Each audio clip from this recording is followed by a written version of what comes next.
Yeah, so for a moment my mind flashed back to the last time I'd heard that sound, the unfocused eyes that had stared back at me, glassy and unreachable.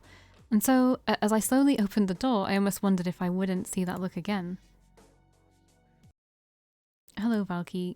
But instead, Heath's eyes were bright and alert, full of their normal sparkle. You look ready to take on the world like you always do. Thanks. How are you? Better. I'm feeling fine, thank you. Especially now that I've seen your face. As soon as I lay eyes on you, I get this little spark and it makes everything so much brighter. To my surprise, his flirtiness actually seemed a little subdued, almost shy, despite our previous confessions. The car's waiting for us outside, but before we go, I wanted to give you something. I'm still embarrassed about the other day, so I brought you a present to make us both feel better. Reaching one hand into his coat, he's pulled out a VHS tape, his lips drifting into a soft grin. The tape's plastic case was printed with the title, I guess we'll never know. How about we watch it together sometime? I was hoping you'd ask that. After we finish tonight's work, maybe we'll have enough time before the sun rises, and we can curl up together to pretend we're somewhere else. His eyelids gently fluttered closed, a hopeful smile drifting across his face for several lingering moments. Listen to me, pulling us off track again. I guess we should take the car to Marcus's shop. Heath grimaced, frowning at the ground with obvious displeasure. I'm not sure I want to imagine the work he's planned for us. I don't remember having work for Marcus. I don't remember even getting a job. I don't remember any of this. You really don't get along with Marcus, do you? Every time I see him, I feel like I walk away confused or depressed. I don't hold it against him, I just prefer to stay with people who make me smile, that's all. I couldn't sense any dishonesty in his words, at least not on the surface. And knowing Marcus, it was little wonder someone like Heath ended up depressed around him. Shall we then? With luck, we'll make it back in one piece. We're not going to talk about the terrified expression that was on his face after he kissed me. We're not still hurt about that? Okay. After a short elevator ride, we made our way out of the lobby and onto the busy street, where the black sedan was waiting for us. Heath opened the door for me, and I climbed inside, greeted by the familiar dead silence of Sharice's driver. Once Heath had slipped into the back seat beside me, the car's engine rumbled to life, and we took off. You know, I used to find it very uncomfortable. Heath leaned in to whisper playfully to me, nodding towards the driver's back. It's always like this, dead silence. I don't know how many times I've ridden in this car, but he's never spoken a word to me. Now that I've gotten used to it, though, it's almost comforting. I don't think I'd have him any other way. Yeah, I sort of feel the same way. Sometimes I still wish he'd talk to me, but I know it's better if he doesn't. Reality rarely matches how wonderful the fantasy is. He paused, then leaning in just a little more, strands of his hair brushing my face. Still, there are always exceptions. But the closeness only lasted for a moment, since he soon drew back, crossing one leg over the other, winking at me playfully. You giving me hella mixed signals here, boy. After that, we lapsed into a comfortable silence. Heath seemed to drift off into thought, an idle smile lingering on his face, but his gaze focused distantly past the window. Maybe it was for the best, since I had the uncanny feeling that the driver could hear everything we said despite our whispering. At some point, I felt Heath's arm begin to gently drape across my shoulders, his body shifting a little closer to mine.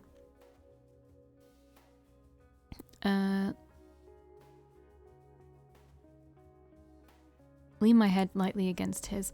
I let my head rest gently against Heath's, leaning just a little bit into him. An innocent, blissful smile crossed his lips in return, and he leaned back against me, drifting his fingers softly through my hair. Still, he stayed quiet, either to avoid any awkwardness or because his own thoughts had pulled him in again. We spent several minutes like that, with only the engine's hum and passing traffic to fill the silence. Ring ring. The driver reached for his mobile phone with one hand, raising the antenna. Of course, he didn't say anything to whomever was on the line, and clicked his phone off after a few moments. But as soon as he hung up, the driver suddenly pulled up on the side of the road, emergency blinkers flickering on. Wordlessly, he motioned towards the doors, as if waiting for us to step out. I guess Sharice must have needed him urgently. With a slightly awkward laugh, Heath glanced at the driver. The driver said nothing. Well, we can walk the rest of the way. It's not too many blocks away. Hurrying outside, Heath opened the door for me. The moment I stepped onto the sidewalk, the door swung shut and the sedan took off down the street. You don't mind, do you, walking there? We can get a taxi if you'd like. Just how pampered do you think I am? Oh no, I didn't mean to imply anything like that, he gasped, softly shaking his head. I'm sorry if it came across that way. No, I didn't, it's fine, I was joking. Although I would love to pamper you if you'd let me. With an impish grin, he slipped past me, strolling down the street. He kept his pace slow until I caught up, slipping a hand into his pocket to search for a cigarette. I think you should quit that habit. It bothers you? Heath's eye shot towards me, thumb frozen in place on his lighter. I watched his brow furrowed into a conflicted line, one that he tried to lighten with a pleading smile. Cigarettes don't hurt me, you know. Our bodies won't decay any further. They can't, but... His gaze slowly drifted to the ground, lingering there, before jumping back to me, suddenly bright and hopeful. If you're always by my side to lift me up, I don't really need them, do I? He let the cigarette slip between his fingers, where it fell to the sidewalk, though I had a feeling someone would pluck it up sooner or later. You definitely don't need them, thanks for listening to me. Heath beamed brightly at me, nodding with only a split second of hesitation. See, it seems like he'd do anything to please me, to stop me from leaving. And that's just so sad. Oh look, that's the abattoir, isn't it? He craned his neck a little as we walked, peering towards the other side of the street. It looks like someone got surrounded at the door, poor thing. When I followed Heath's gaze, I spotted a man trying to fight his way out of the club. A gaggle of paparazzi swarmed around him, their cameras flashing hungrily. I recognized his face. He was from the hot tub at the party, the same director who tried to recruit me. Listen, could you— I'm very, very busy, so just— As he pushed one of the paparazzi away, trying to defend himself, our eyes suddenly met. Wait a minute. Valkii, is that you? Valkii, wait, I never got your number. The minute he called out to me, all of the paparazzi turned towards us at once, like hyenas spotting prey. Oh no. Heath took a step back, his eyes widening by the second. Grab Heath's hand and run. With Heath's hand firmly clasped in my own, I darted away from them as fast as I could. A clamour of shouting and footsteps chased us down the street. Why? Valkii, did he say your name was Valkii? How do you know the director? Are you his secret lover? Just one photo, I just want one photo. Can't let them get your picture, Heath muttered beside me, shooting a worried look over his shoulder. If Hollywood learns what you really are. As we rounded a corner, Heath's ominous words sank into my head. I couldn't ever return to the mortal world for more than one night, and I couldn't show my true face ever again. I'd known that from the start, but now I finally felt what it meant. There it is. He suddenly cried out, pointing at a building down a small side street, one with a familiar neon red sign. We raced towards it as fast as we could, footsteps echoing through the alley. The sign grew closer and closer until finally... Phew! After we burst into Marcus's shop, Heath quickly slammed the door shut behind us. We'd lost the paparazzi a block or so back, but hopefully no stragglers had stalked us here. Someone's coming past the window. Heath quickly pulled me behind one of the merchandise shelves, ducking down. We watched as a silhouette flickered across the door's frosted glass, suddenly coming to a halt. The tall figure stood there, unmoving, almost as if it could see inside. Dare I ask why the two of you appear to be taking refuge amidst the strap-ons?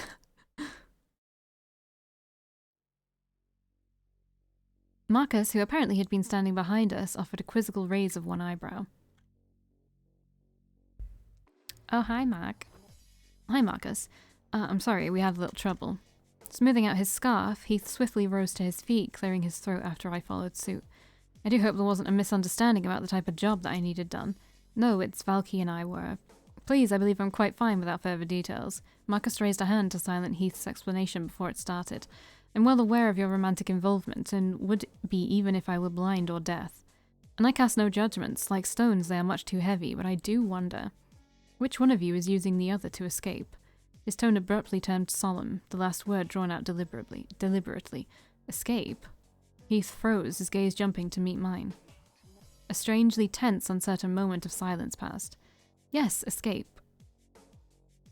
Since you were quite clearly on the run from something out there now, weren't you? The next moment, all the dark weight lifted from his voice, and he let out a satisfied chuckle. Oh, you were... yeah, you meant something before, though, don't lie.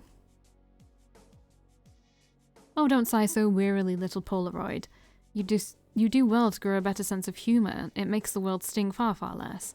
Marcus shook his head, obviously very tickled despite, or maybe because, of Heath's displeasure. About this job, however. Allow me one moment, if you will. Still chortling to himself, Marcus held up a finger to us, then disappeared behind one of the shelves. I wish he wouldn't make fun of us like that. Heath huffed gently, muttering to me under his breath. But maybe it's just out of jealousy, because he doesn't have what you and I have.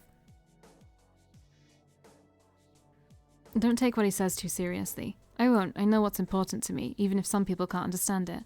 Gave me a reassuring smile, lightly tracing a finger down his throat. Ah, here we are. Marcus called out to us again, emerging from behind the shelves, holding 2 cans of red paint.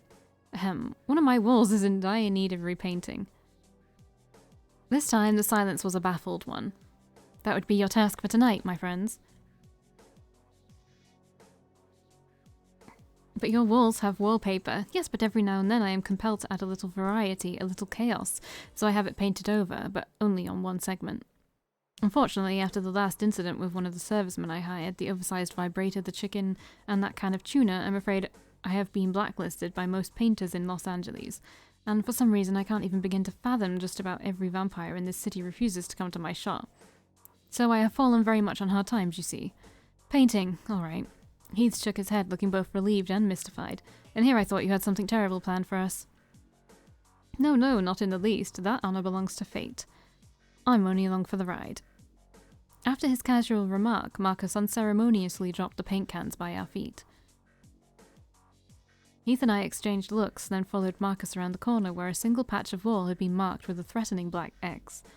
Then, once he'd offhandedly instructed us to give it a woomy feeling, Marcus skulked back to his counter, out of sight.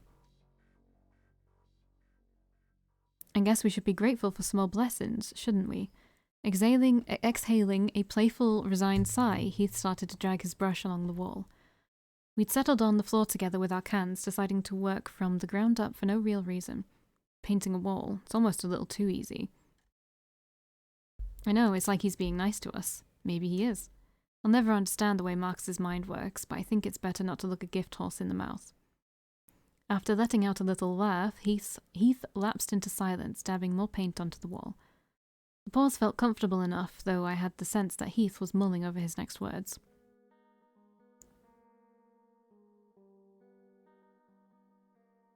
I've never told you about this before, Valkii, but when he spoke again, it was in a shy, almost reluctant way. The night when you and I met, I'd spent the whole evening doing little jobs like this, sent around town by Charisse to win more vampires to her cause.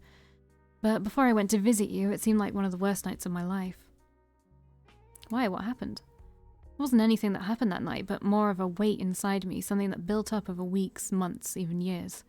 Like a grain of sand had been falling on my chest every time I went to sleep, until finally it was so heavy that I couldn't bear it anymore. From being a vampire or something else. Helplessness, I think. Even if I fought and struggled and tried as hard as I could, it wouldn't really matter. He gave a small laugh as if trying to brush off his own explanation. So that night I started to question things. I was thinking too deeply, and I got pulled down somewhere I shouldn't have been. And I felt like there wasn't a single voice that could comfort me. He'd been motionlessly pressing his brush to the wall for some time, causing red droplets of paint to slowly trail towards the floor. But then, when Charisse told me how you returned and how you already seemed capable and smart enough to handle the job for her, you sounded so strong, so inspiring that I couldn't help myself from visiting you. And now, even though I'm the one who's supposed to be mentoring you, it feels as if you're the one who's guiding me. Oh my god, this one. I can't, I need to do it. I have to.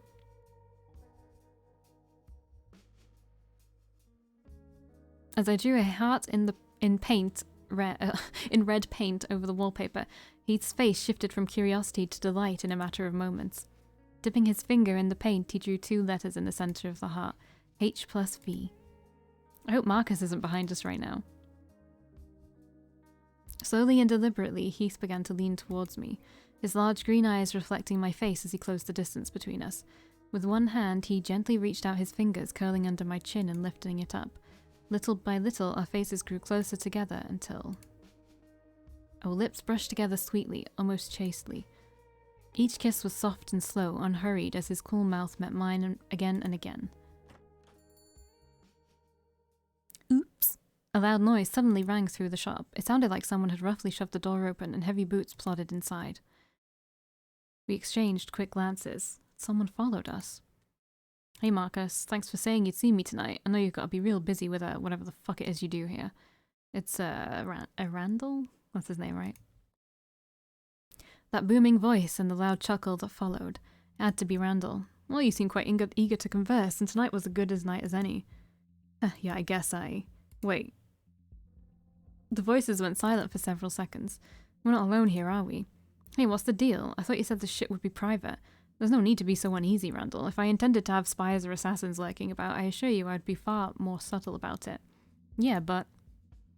Have you perhaps forgotten the nature of my fine establishment? The presence you feel is nothing but a pair of dead lovers in the back room. Why, considerate man that I am, I even locked them in there to stay until we're finished. Another long, uncertain silence. Were Randall's senses sharp enough to tell that we were still in earshot?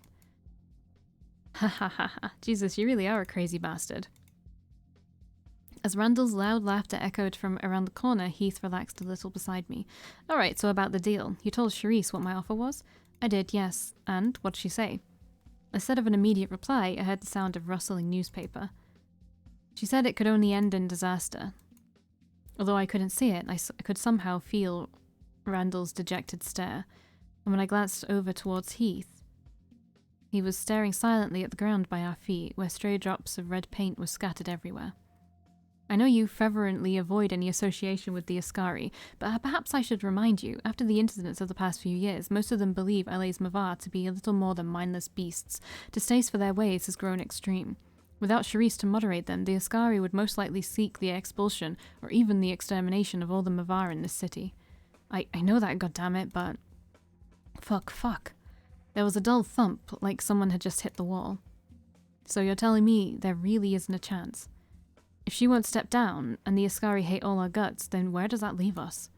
Well, there is another leader capable of managing the tensions. I'd tear my fucking guts out before I saw Andre leading this city. Suddenly, Randall's voice began to tremble with pure venom. The only throne that motherfucker deserves is in hell. Yet, the other Mavar seem to merely fear him, not hate him. They would sooner accept a Golgotha than an Ascari. It's not a fucking option, Marcus. After he hissed out those last words, Randall took a deep breath, exhaling it in the slow, careful way of someone trying to calm themselves down. Inching forward, I slowly peered around the edge of the shelf, just enough to see Randall and Marcus at the other side of the shop. If Randall noticed me at all, he didn't say anything. You know, a little while ago I had the tiniest bit of goddamn hope. When I first saw Valkii, I thought that maybe, just maybe, someone like her could help bring us all together. Someone who showed that the houses really don't mean shit. But now I've got a feeling that she might turn out to be a lapdog for Charisse or Andre. One of those fuckers probably got inside her head. Not to mention the fact that Charisse's little bitch had cozied up to her, but I guess the weak will always need the strong. Marcus didn't offer a reply. Seconds passed, then almost half a minute, before finally Randall heaved another more wary sigh. All that shit about compromise and alliances with Charisse, I'm starting to think it was a waste of fucking time right from the beginning. I really tried, you know, to make LA a home for all of us. Listen, I should go. You should, yes. After Marcus's last words faded into silence, I saw Randall turn away to slowly drag himself towards the exit, each step slow and heavy. But before the door opened, there was a short pause. Marcus, once it's all over, maybe we'll grab drinks somewhere. Somewhere outside of Hollywood. The door clicked shut, leaving us in silence with our unfinished wall.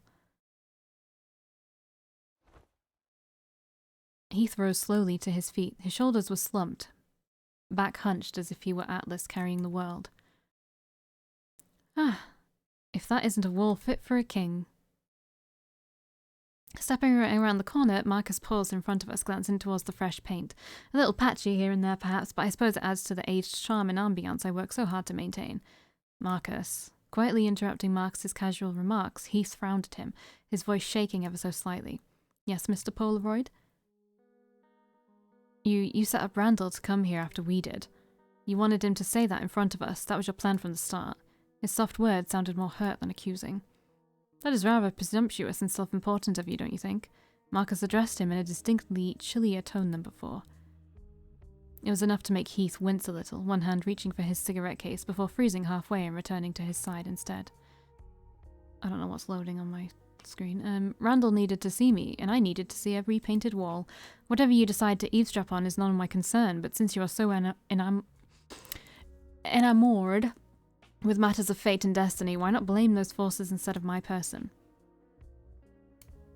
That remark seemed to cut straight into Heath. Partially cradling his face with one hand, he inhaled deeply, sinking his teeth into his bottom lip.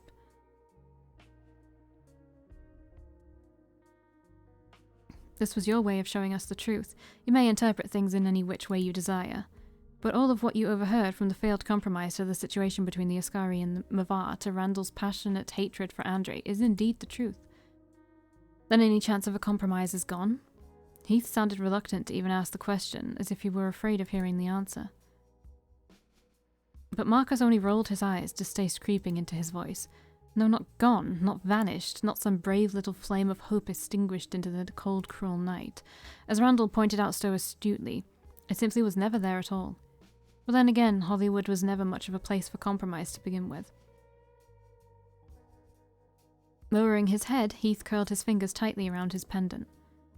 Tell the Red Queen she will have her report tomorrow. As for the two of you, I suggest you head outside and enjoy the last nights of this city in its current ephemeral state, before the pendulum knocks us all down.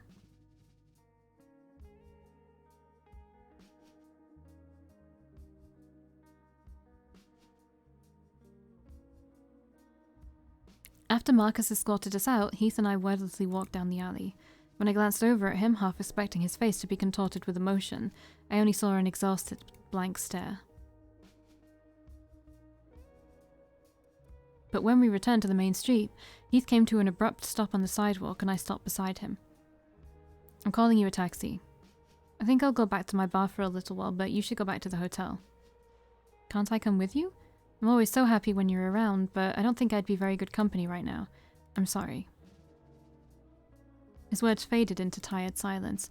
I could sense that, for once, he didn't want to fill the time with chatter or playful comments. So we stood side by side, watching an endless stream of cars pass us by, but no taxis. Heath began to murmur something almost inaudibly. After a short pause, he cleared his throat and started again. Can't blame anyone but myself for what happened in there.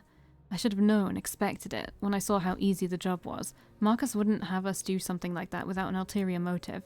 For a moment, bitterness started to rise in his voice like bile, but it swiftly vanished. I didn't know the details until now, but I was starting to guess how things were between the three leaders. And now there's such a difference between what I want to believe and the reality, I can't ignore it any longer.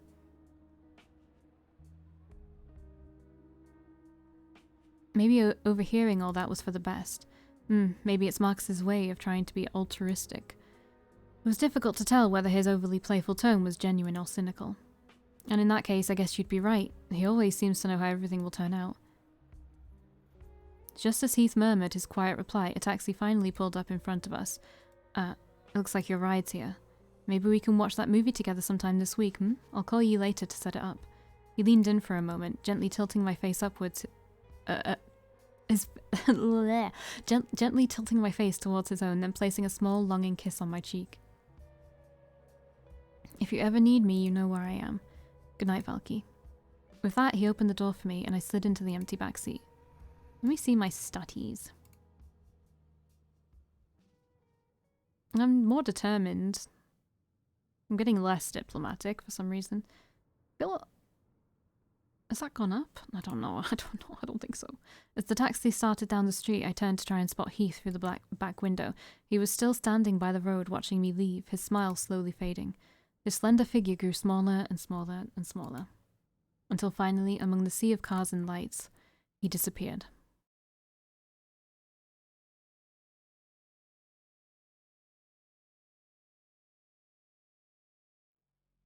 The next evening, I had still gotten no word of a new mission. After waiting around for a little while, hunger stirred in my stomach, so I decided to drink from David. I called in David, who scrambled into my room as fast as he possibly could. Hello, mistress. Take as much from me as you want. I don't mind passing out or anything. Oh, I don't want to do that. I tugged his collar off, sinking my fangs into the newly exposed flesh. A stream of moans and cries instantly tore from David's lips, starting at a nearly deafening volume but lowering little by little. Eventually, I heard only a few weak whimpers leaking out of his throat, and I knew I'd taken enough of his delicious, warm, sweet blood. David seemed barely able to stand on his feet, so I took him back to his room before making my way downstairs. Would he still want me if I just left him to die? I don't know. Valkii, excuse me, a moment of your time, please. Yo, what up, agent? Just as I was about to leave the hotel, Sharice's agent called out behind me. The evening had been uneventful so far, so I figured I was in the clear, but apparently not. Miss Locke would like to speak with you. Alright, where is she? Please head over to the meeting room, she's waiting for you there. Couldn't have called me? Offering me a slightly urgent, uneasy nod, he turned to hurry off somewhere. I could only imagine what had come up this time. But my instincts told me it wasn't going to be good.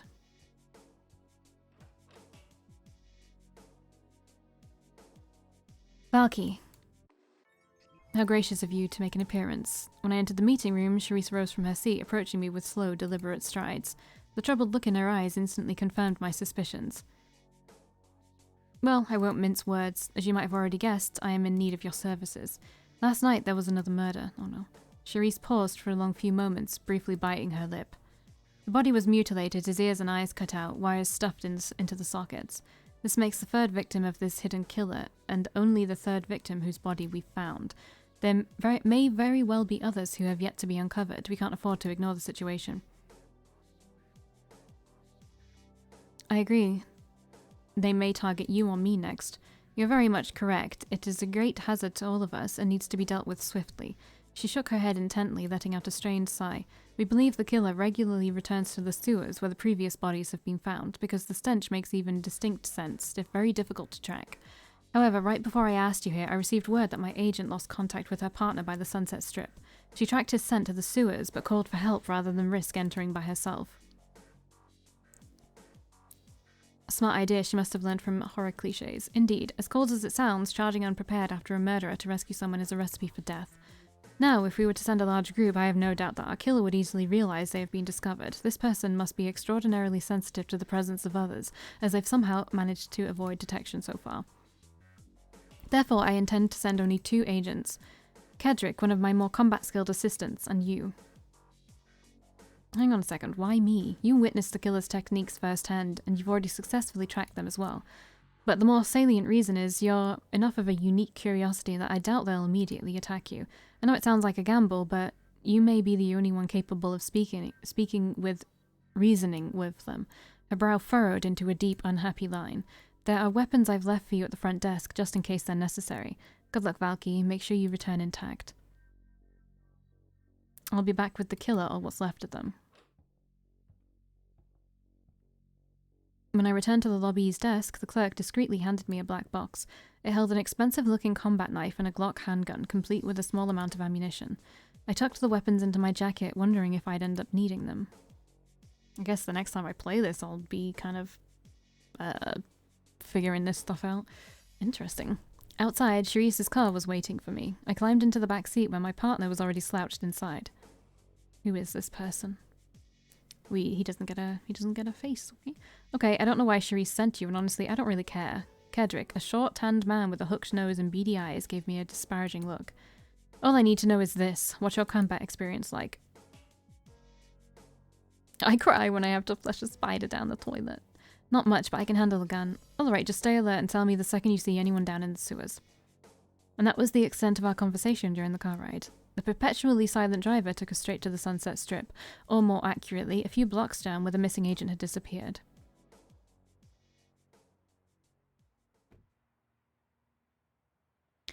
My senses were already prickling on high alert as I stepped out of the car. Motioning for me to follow, Kedrick carefully stalked down the nearest alley, one hand tucked into his jacket. Sure enough, a manhole cover on the ground was slightly cracked open, marked by the lingering presence of a vampire. Oh, look at that little rat. So cute. We crawled down the ladder, dropping into the rat-infested depths. The sewer's potent smell instantly clouded my head, and Kedrick wrinkled his nose in disgust. Ugh, why did it have to be a sewer? Shit attracts shit. Yeah, you're right on that one. Snorting with contempt, Kedrick pulled out his own gun and started to creep forward. Watch the back, stay close to me. He gestured for me to turn sideways, following him with my back to the wall. In our cautious formation, we started slowly move along the sewer path.